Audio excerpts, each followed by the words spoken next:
남자는 울면 안 된다. 여러분, 집안에서도 부모님한테 그런 얘기를 들었을 것이고, 그리고 사회에서도 남자는 울면 안 된다는 이야기를 들으면서 남자분들은 잘하셨어요. 그래서 왠지 모르게 우는 것이 불편하고, 운다라는 건 뭔가 잘못됐다라는 것. 그래서 우리는 운다라는 걸 부정해서 몰래 숨어서 울기도 하고. 근데 요즘에 나이가 조금 드니까요. 시도 때도 없이 울더라고요, 저는. 뭐 드라마를 봐도 울고, 음악을 들어도 울고, 조금 뭐 이렇게 지금 섭섭한 얘기를 들어도 울고. 근데 문제는 뭐냐면 이거를 좀 옛날엔 그래서 숨어서 울었는데, 혼자 울었는데, 이제는 대놓고 웃는, 그래서 아이들한테 울보 아버지가 돼버리는 그러한 모습을 발견하게 됩니다. 여러분, 오늘 본문을 그냥 남자는 울면 안 돼라는 식으로 이해하지 않으셨으면 좋겠어요. 오늘 본문은 어떠면 우는 자는 복이 있나니, 또 나중에 이제 웃는 자에게는 우는 일이 애통하며 울다는 이야기를 했었을 때 우리는 그걸 행위적인 것으로 이해한다면 오늘 본문이 담고 있는 것들을 좀 놓치는 부분이 있어요. 우리는 신앙생활하면서 그리고 한국에서 사회생활하면서 되게 행위 중심적인 일들을 했어요. 뭘 했느냐 안 했느냐, 그렇죠? 뭘 이루었느냐 안 이루었느냐. 그러니까 행위라는 걸 어떤 면에서 성취, 업적, 그러니까 우리의 도덕적인 우리의 인격조차도 뭘 이루었느냐의 근거에서 이야기할 때가 많아요. 그러다 보니까 아무것도 이루지 않고 한 사람들은 사회적으로 실패했다라는 거에만 그치는 것이 아니라 그 사람에는 인격자체도 없고 그 사람을 대우하지도 않는 이상한 시대에 우리가 살고 있는 것 같아요. 근데 기독교는 하나님을 믿는 백성들은 그런 원칙에 있지 않아요. 여러분, 우리가 사실은 한국 교회는 율법주의에 상당히 많이 빠졌었잖아요. 그러니까 우리 신앙생활이 우리도 모르는 사이에 자꾸 행위 위주의 이야기를 하고 있어요. 그러나 저희가 이렇게 성경을 살펴보면은 그 행위적인 율법주의를 예수님께서 복음이라는 은혜로 말미암아 회복하는 것들을 보여주고 있거든요. 그러니까 우리는 사실은 행위에 근거하여 하나님을 바라보는 것이 아니라 은혜에 근거하여 우리를 바라보고 계신다는 거 잊지 않으셨으면 좋겠어요. 그런 의미에서 우느냐 웃느냐가 중요한 거가 아니에요. 한번 제가 질문해 볼게요. 여러분, 여러분의 삶이 우는 삶이 되고 싶으세요? 웃는 삶이 되고 싶으세요? 그쵸? 이거 당연한 거잖아요. 아니, 그걸 질문이라고 해. 그런데 오늘 말씀이 이상하잖아요. 지금 우는 자는 복이 있대요. 그리고 지금 웃는 자는 심판이 있는 거예요. 그러니까 되게 이상하죠. 지금 우리의 본성은 우는 거가 싫고 웃기를 원해요. 근데 지금 오늘 본문은 그거와 전혀 반대되는 이야기를 하고 있다.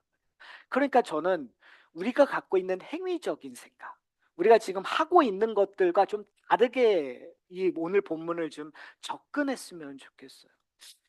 사랑하는 성도 여러분, 지금 일단 화 있을진저라는 그 부분을 25절 후반부를 좀 봤으면 좋겠어요. 이렇게 얘기해요. 화 있을진저 너희 지금 웃는 자여라고 얘기하고 있거든요. 그 다음에 너희가 애통하며 울리로다. 자, 그러면 제가 계속 얘기했었던 저희가 사실은 이 복과화의 세 번째예요. 이제 다음 주에 마지막이에요. 그러니까 지금 정도면 여러분 이 패런 중요한 것들을 우리가 공식을 좀 이해하셔야 돼요. 자, 지난주에도 얘기했지만 여기서 반복되는 단어가 있었죠. 뭐가 반복된다고요? 지금이라는 것이 반복이 됐어요. 그리고 미래적인 약속이 있는 거예요. 그렇죠. 근데 이것은 언약의 구약에서 나타난 언약에도 똑같은 원리를 하고 있어요. 지금 너희가 율법을 지키면 하나님께서 복을 미래에 주시겠다라는 개념으로요. 그러니까 지금 이 이야기를 듣는 우리가 아니라 지금 이 이야기 듣는 회중들은 여기에 익숙해져요. 여기 있는 회중들은 율법에 근거하여 이해를 하는 거예요.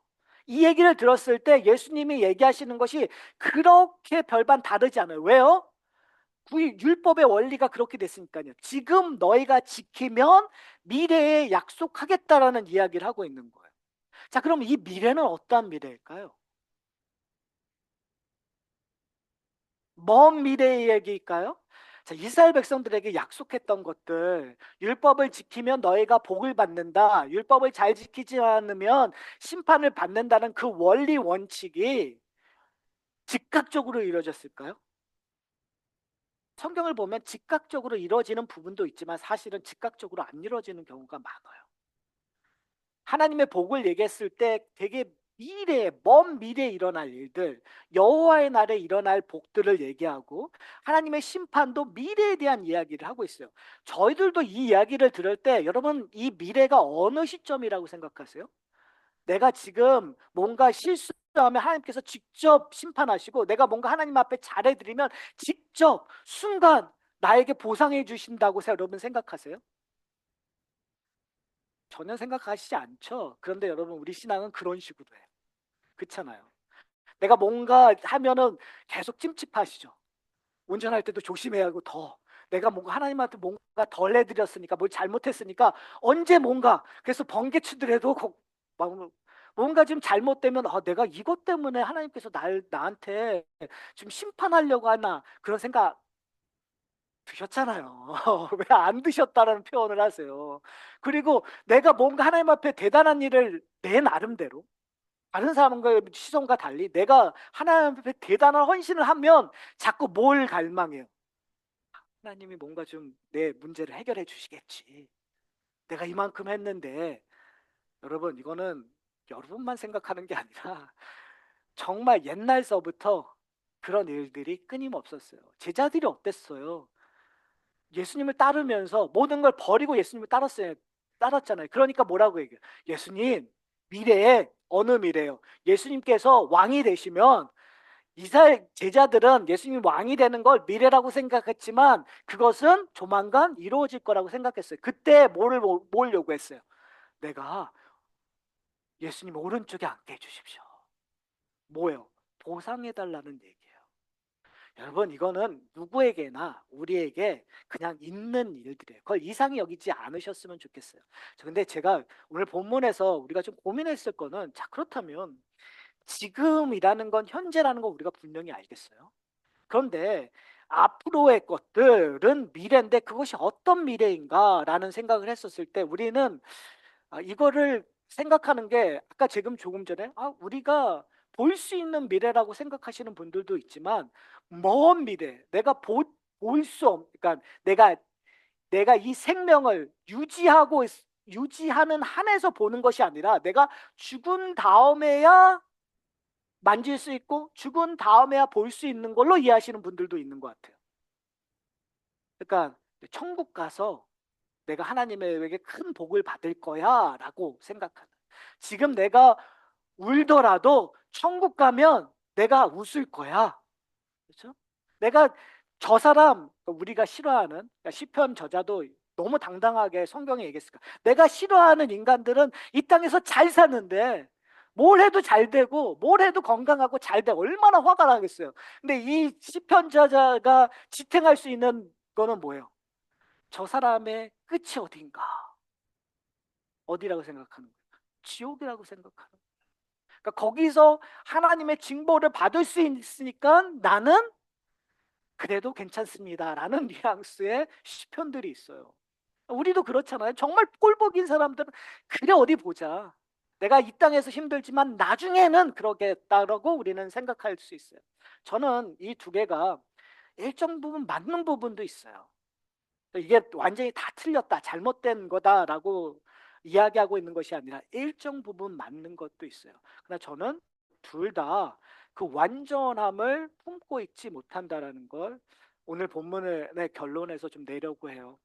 일단은 오늘 본문을 보면 지금이라고 얘기하고 있는데 지금 웃는 자. 그런데 그가 애통한다라고 얘기해요. 여기서 이 표현이 우리에게 가르쳐 주고자 하는 지혜가 뭘까요? 여러분 웃고 싶으시잖아요. 그렇죠? 웃고 싶으시잖아요. 지금 얼굴에 인상 쓰셔도 지금 여러분 웃고 싶으잖아요. 행복하고 싶으잖아요. 그럼 여러분이 행복하는 것들이 뭘까요?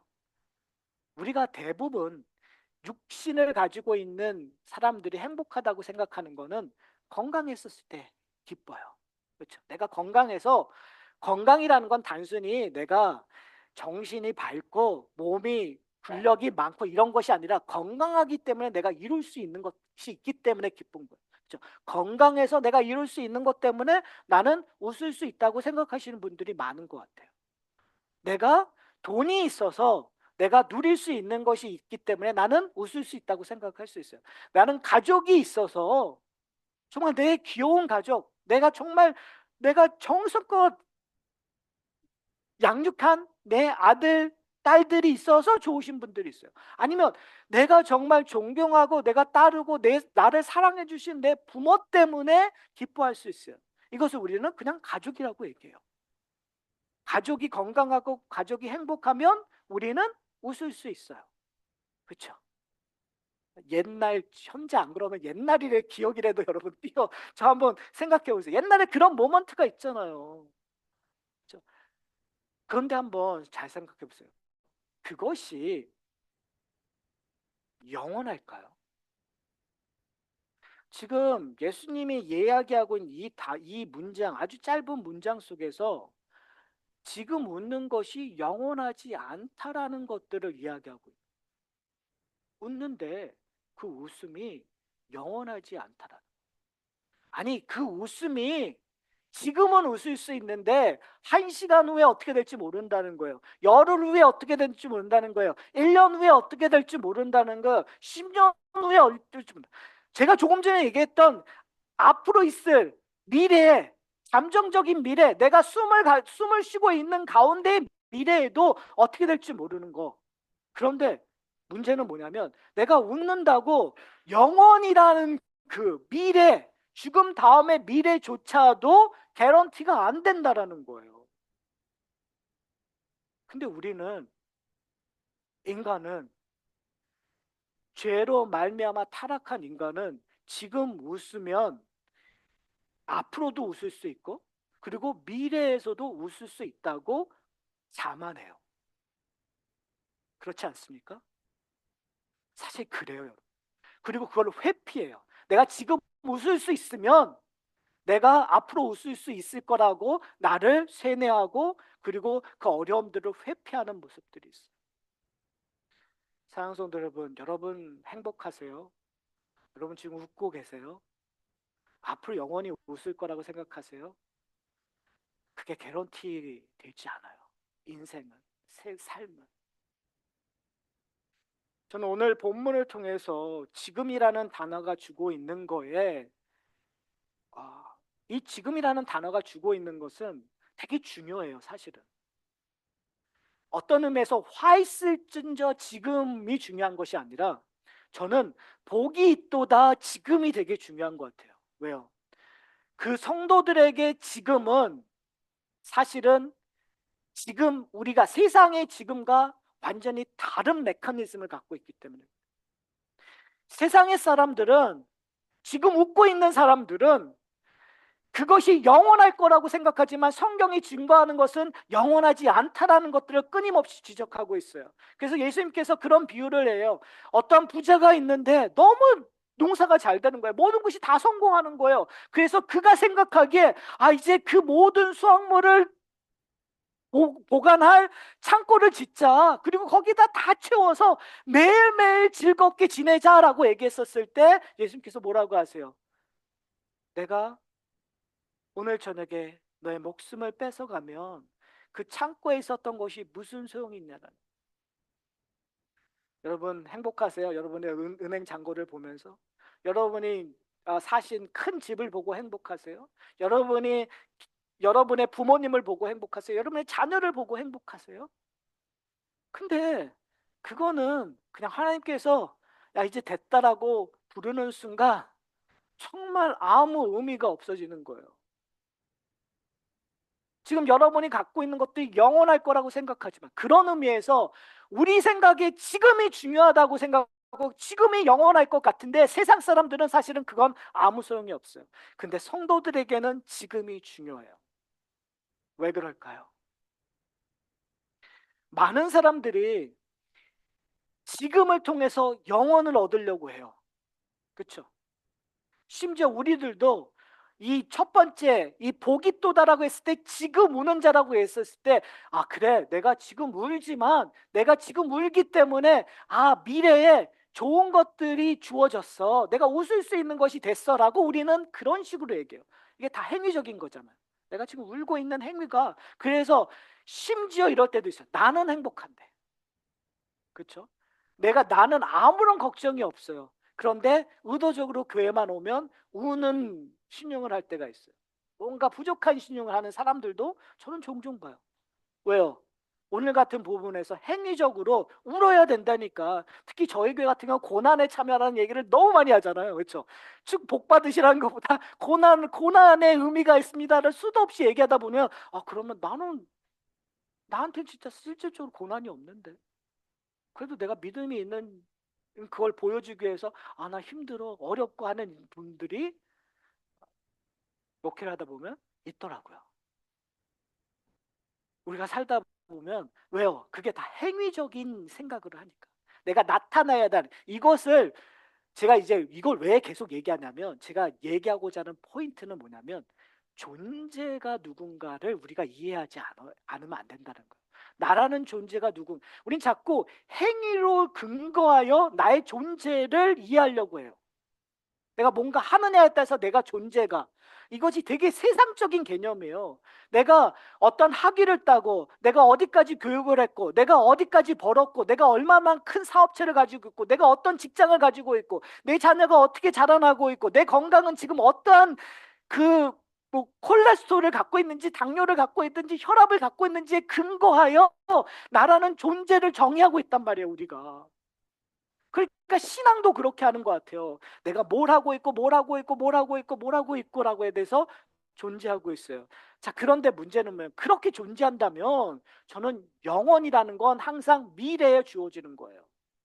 그러다 보면 어떤 일들이 일어나냐면 죄와벌에서 나오고 있는 전당포 노인과 똑같이 돼버리는 거예요.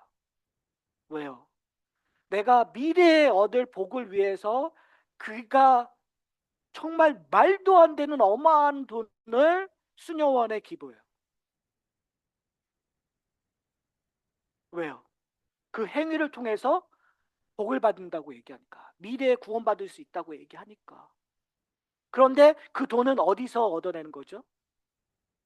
다른 사람의 것들을 빼앗음으로 정직하게 얻어낸 돈들이란 말이에요. 지독한 노파였다고 얘기를 해요. 그러니까 우리도 모르는 사이에 그런 식의 괴리감, 우리 인생 속에 그러면서도 우리는 신앙생활 하고 있다고 생각해요. 그러니까 나는 이 세상에서 어떻게 살든 항상 뭐에 관심 있는 거예요? 우는 거에 관심 있는 거예요. 왜? 오늘 본문에 뭐라고 하니까 우는 건 복이 있으니 나중에 웃게 된다고 얘기하니까. 저는 오늘 본문을 온전히 이해하려면 내가 지금이라는 거가 영원을 얻어내는 것이 아니라 영원이라는 것이 지금 내 행동을 이끌어낸다라는 것들을 아셔야 되는 것 같아요. 무슨 말인지 아세요? 오늘 본문도 그렇고 마태복음에 있는 팔복의 근본이 뭐죠? 뭘 하면 복을 주어진다는 것이 아니라 복이 또다라고 선포를 하는 거예요. 여러분 지금 마태복음도 그렇고 누가복음에서 복이 있다는 건 뭘까요, 여러분? 행위의 전환, 행위가 병하는 것, 행위의 결론 그걸 얘기하고 있는 것이 아니라 하늘이 주어졌다라는 거예요. 천국이 주어졌다는 거예요. 영생이 주어졌다는 거예요. 그러면 영생이 주어지는 자는 뭐가 주어지는 거죠? 울게 된다라는 거예요. 남자는 울지 않는다는 것이 아니라 그런 논리가 아니라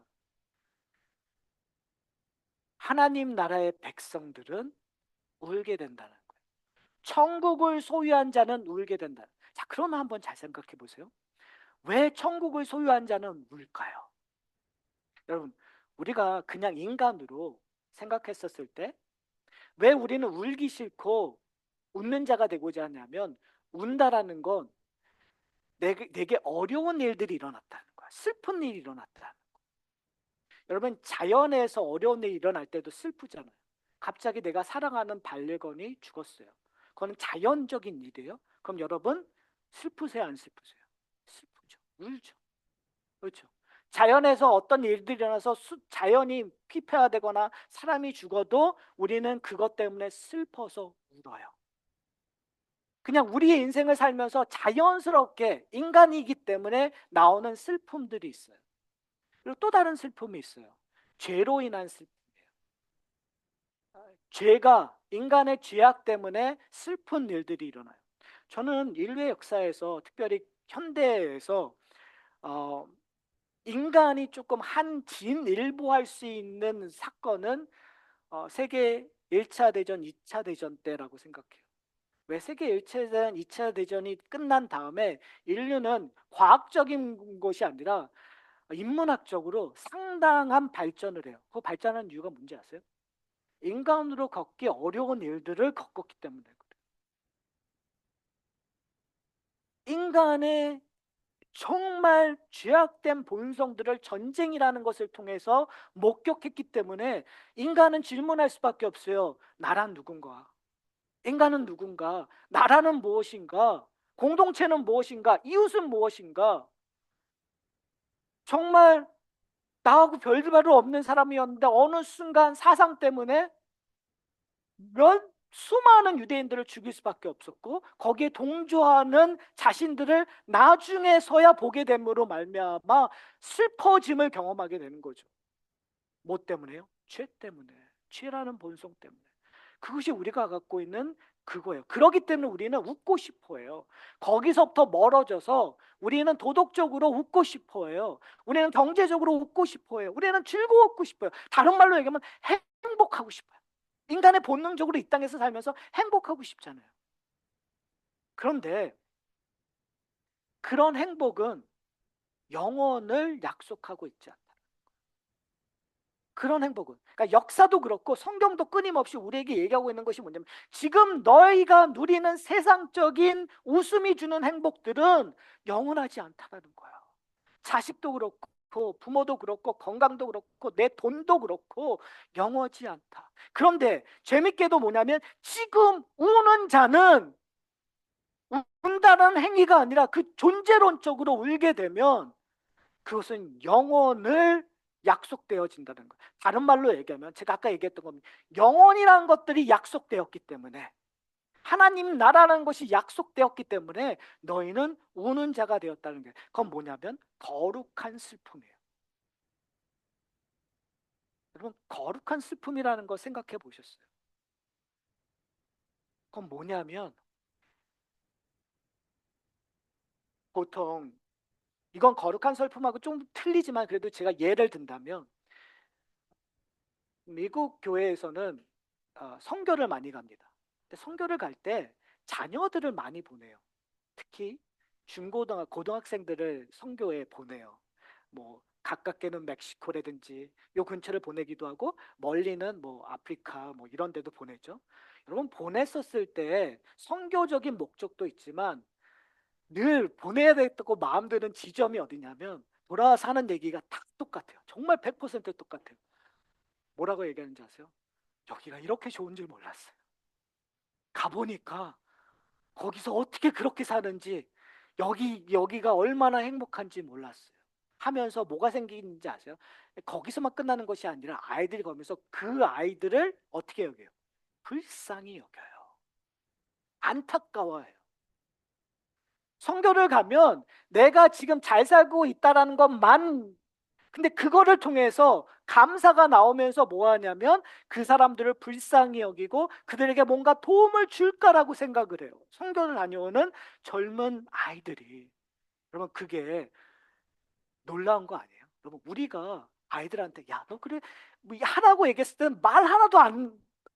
근데 거기 기껏 일주일 갔다 왔는데 애가 그 국률함이 생겨나는 거야. 왜? 뭘 봤기 때문에. 내가 처해 있는 상황이 얼마나 좋은지를 깨달았기. 이걸로 제가 얘라는 건 완벽하게 설명할 수가 없어요. 그렇지만 유사성이 있는 거죠. 여러분, 영혼이라는 걸 맛봐야 내가 세상이 얼마나, 지금 저들이 웃는 것이 얼마나 불쌍한지를 깨닫는 거예요. 무슨 말씀인지 아세요? 만약에 우리가 영혼이라는 거, 하나님의 유업이라는 것이 중요하지 않잖아요? 그러면 세상의 것들을 부러워할 수밖에 없는 거죠. 우리는 세상에서 웃는 거 보고 나도 웃어야겠지. 그리고 거기에 끌려갈 수밖에 없는 거예요. 안 그러세요? 나보다 더 좋은 거를 갖고 있다고 하면 나는 그거를 끌려가고 그걸 열망하고 욕망을 해요. 근데 지금 성경에서 우리에게 요구하는 건 뭐냐면 세상의 것보다 더 중요한 것이 있다고, 더 값어치 있는 것이 있다고 얘기하는 거예요. 세상에서 웃는 건 잠시고 심지어 그 웃는 것이 너무나 청박해 보이는 거예요. 누구의 고백이에요? 사도 바울의 고백이에요. 그가 갖고 있는 모든 것들을 내가 배설물처럼 여기는 이유가 뭐예요? 사람들이 부러워했던 그의 지식, 그의 능력, 그 모든 가문의 영광을 그가 배설물로 여긴대요. 왜요? 천국을 소유했으니까. 영혼을 소유했으니까. 영혼의 기쁨이 이제 더 이상 웃는 거를 어떻게 해요? 부러워할 필요가 없어요. 사랑하는 성도 여러분, 여러분은 울고 계십니까? 아니면 여러분 웃고 계십니까? 저는 성도가 이 땅을 살아가면서, 적어도 이 땅을 살아가면서 성도는 거룩한 슬픔이 있어야 된다고 생각해요. 왜요? 내가 그냥 내가 내 잘못으로 고통받거나 자연에서 일어나는 걸로 슬퍼하거나 아니면 누군가 어려운 일 것 때문에 슬퍼하는 것, 그것 외에 우리에게는 거룩한 슬픔이 주어진 거예요. 왜요? 하늘나라가 우리에게 주어졌으니까. 하나님의 거룩이, 하나님의 능력이 주어졌으니까 이제는 세상의 것들로 즐거워하고 거기에 목매어 있는 사람들을 긍휼히 여기고 불쌍히 여기는 거예요. 부러워하는 자에서 이제는 긍휼히 여기고 불쌍히 여기고, 그렇죠? 그런 자가 돼버리는 거예요. 그런데 저는 오늘 본문에서 하나를 더 가기를 원해요.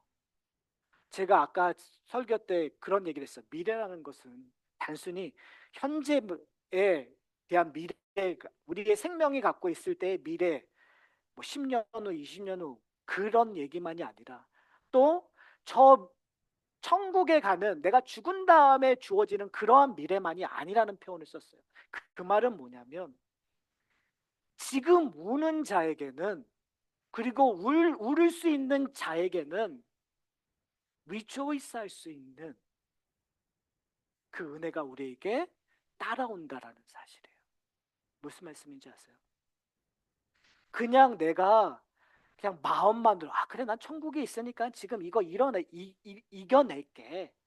그리고 저거는 별거 없는 거야 라는 식으로 구별하고 회피하는 신앙이 아니라 지금 내가 힘들고 하고 울 수밖에 없는 존재이지만 그것이 내 존재가 변한 거잖아요.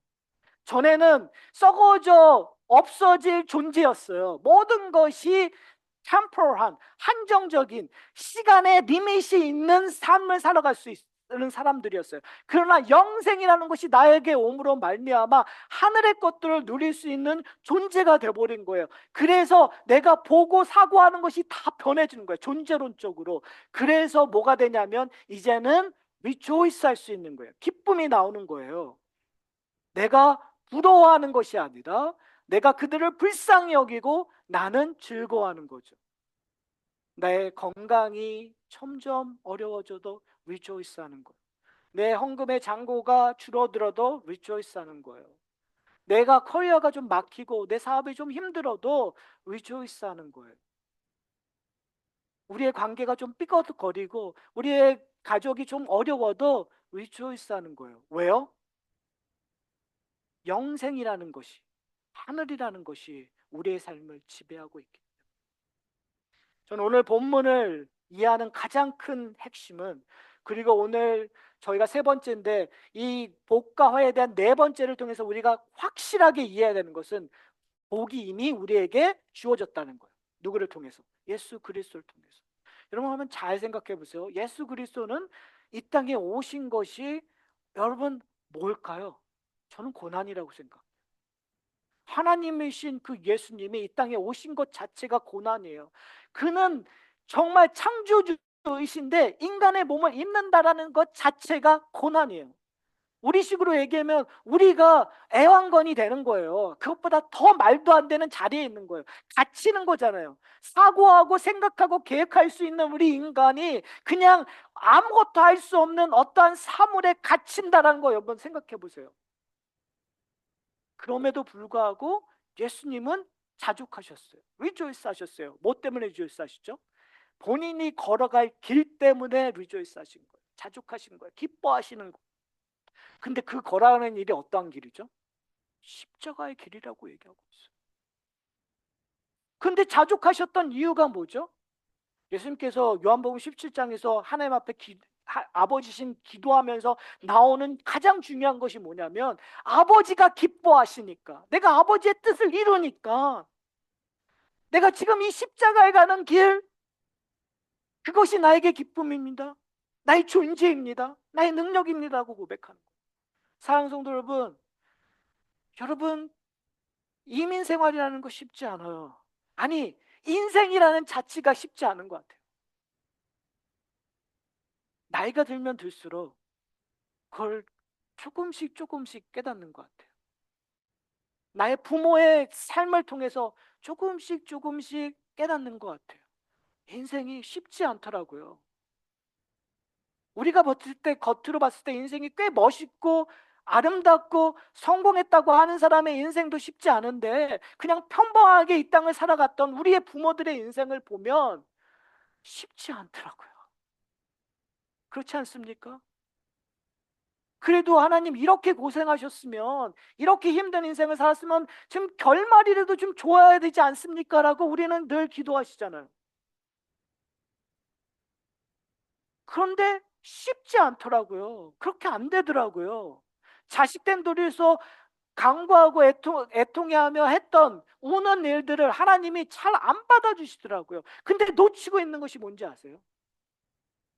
오히려 그분들은 자족하세요. 왜 자족하냐면 하늘의 것들을 보기 때문에. 하늘의 것들이 그 갖고 있기 때문에 자족할 수 있는 거예요. 사랑하는 성도 여러분, 하늘의 것들이 우리로 하여금 이 땅에 있는 것들을 뛰어넘게 하셨으면 좋겠어요. 그러기 위해서 여러분, 하늘의 것들이 좋아지셔야 돼요. 제가 아무리 이렇게 얘기해도 하늘의 것들을 경솔히 여기면, 소홀히 여기면, 이거는 아무런 힘이 없어지는 것 같아요. 사랑하는 성도 여러분, 우리에게 약속하고 있는 것이 무엇입니까? 너희가 웃을 것이며. 여러분 웃고 계십니까? 제 질문은 앞의 질문과 완전히 다릅니다. 제 질문은 지금 울었기 때문에 지금 웃고 계시냐는 얘기예요. 오해하지 않으셨으면 좋겠어요. 지금 울고 있기 때문에 미래에 웃을 거라는 거에 믿습니까가 아니라, 여러분, 지금 울고 있기 때문에 지금 웃고 계시냐고 묻는 거예요. 왜요? 우리에게 복이 주어졌으니까. 성도들은 어떤 의미에서 우리에게 의무가 있다면, 우리가 배워가는 것이 있다면 전 여기라고 생각해요. 내가 우는데 웃는 것을 배워가는 거예요. 참 어렵죠. 제가 이렇게 말을 하면서 되게 형이 상학적인 얘기를 하고 있는 것 같아서 안타깝지만, 근데 저는 이걸 훈련이라고 생각해요. 왜요? 천국이라는 것이 우리가 이해할 수 없는 놀라운 기적이니까, 놀라운 신비니까. 여러분, 저한테 여러분이 설교를 듣고 목사님 답답한데요, 천국에 대해서 하늘나라에서 좀 더 확실하게 설명해 주십시오 얘기를 해도 제가 확실하게 설명할 수가 없어요. 왜요? 저는 천국 가보지도 않았어요. 그렇잖아요. 근데 제가 이렇게 확실하게 얘기하고 있는 거는 성경에서 근거하고 있는 일 때문에 그래요. 그리고 그것을 먼 미래의 얘기가 아니라 지금 우리 보러 누리라고 얘기해요. 내가 지금 만지지 않고 보지 않고 느끼지 않으면 세상 것을 이길 힘이 없기 때문에 그래요, 여러분. 그게 저의 솔직한 답이에요, 여러분. 제가 이렇게 설교를 하더라도 조금만 세상에 나가면 세상 것이 더 보기 좋기 때문에 조금이라도 하늘의 것들을 생각하지 않으면 그걸 놓을 수가 없단 말이에요. 여러분, 아주 간단한 것 같아요. 저는 신학적으로 정말 여러 가지를 열심히 뭐뭐하고 해가지고 어려운 결론을 이성적으로 내고 그것도 좋지만 제가 목회를 하면서 내린 결론은 딱 이거예요. 우리의 영적 침체가 있다? 어렵다? 그럼 결론은 딱 하나예요. 아직도 하늘의 것들이 우선순위가 되고 있지 않기 때문에. 사랑하는 성도 여러분, 여러분 가정에 문제가 있습니까? 여러분, 하늘나라가 우선순위가 되셨으면 좋겠어요. 아버지로서 바라는 걸 내려놓고 엄마로서 바라는 걸 내려놓고 자식으로 부모에게 바라는 걸 내려놓고 아내로서 바라는 걸 내려놓고 남편으로서 바라는 걸 내려놓고 하나님이 주인 되시는 것들을 노력해야 돼요. 그것이 우리가 우리의 영적 문제를 해결할 수 있는 유일한 방법인 것 같아요. 뭐 신학적으로 뭘 받고 그리고 우리가 뭘 하느냐, 행위적으로 뭘 하느냐가 중요한 것이 아닐 수 있어요. 왜요? 여러분, 결혼 그 테러피를 하면 항상 우리에게 뭘 요구해요. 이거 한번 해보십시오. 저거 한번 해보십시오. 하면은 뭔가 하면은 되는 것 같아요. 그러나 내 안에 완전한 것이 변하지 않으면 행위는 항상 반창고 역할을 밖에 하지 못해요. 그래서 오늘 본문에 우리가 기본적으로 들고 가는 것이 뭐였죠? 새 포도주는 어디에 담으라고요? 새 부대에 담으라고. 더 이상 우리 새 포도주, 우리가 변한다면 보라 이전 것은 지나갔으니 새로운 피조물이 되었다고 우리가 생각한다면 이제는 더 이상 옛 것에 담지 않으셨으면 좋겠어요. 오늘 예수님께서 우리에게 새로운 것을 논리를 얘기해요. 하늘나라가 나로 말미암아 주어졌다. 예수님께서 십자가에 달려 죽으심으로 말미암아 우리가 느끼지 못했던 새로운 나라가 도래했어요. 그래서 그 나라가 도래해서 우리에게 주는 것은 지금 웃어 울어도 너는 웃을 수 있는 존재가 되었다는 거예요. 이걸 경험하셨으면 좋겠어요.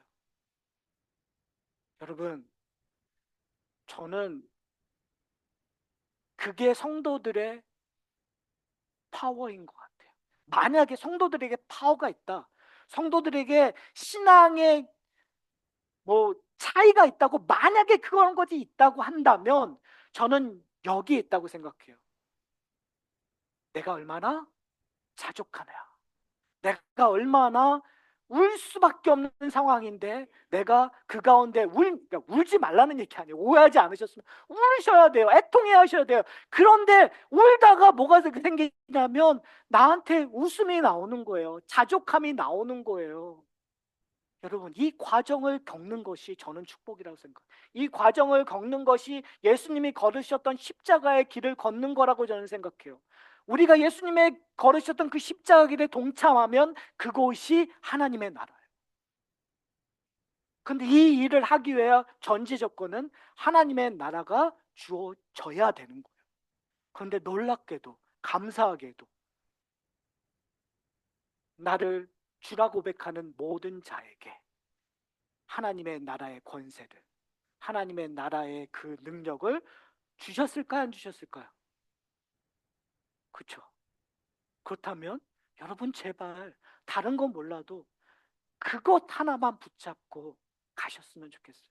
지금 내 모습을 보는 것이 아니라 예수님이 십자가에 달리셔서 약속하신 그 은혜만을 붙잡고 그 하나님의 나라를 붙잡고 가시면, 한 발자국 한 발자국 걸어가시면 우리는 십자가 길을 걸어감으로 말미암아 우리에게 웃는 경험을 하게 될 거예요.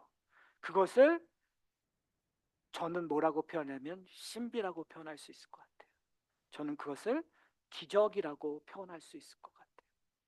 사랑하는 성도 여러분, 그런 면에서 저희 교회가 신비스러운 공동체가 되었으면 좋겠어요. 저희 교회가 기적이 일어나는 공동체가 되었으면 좋겠어요.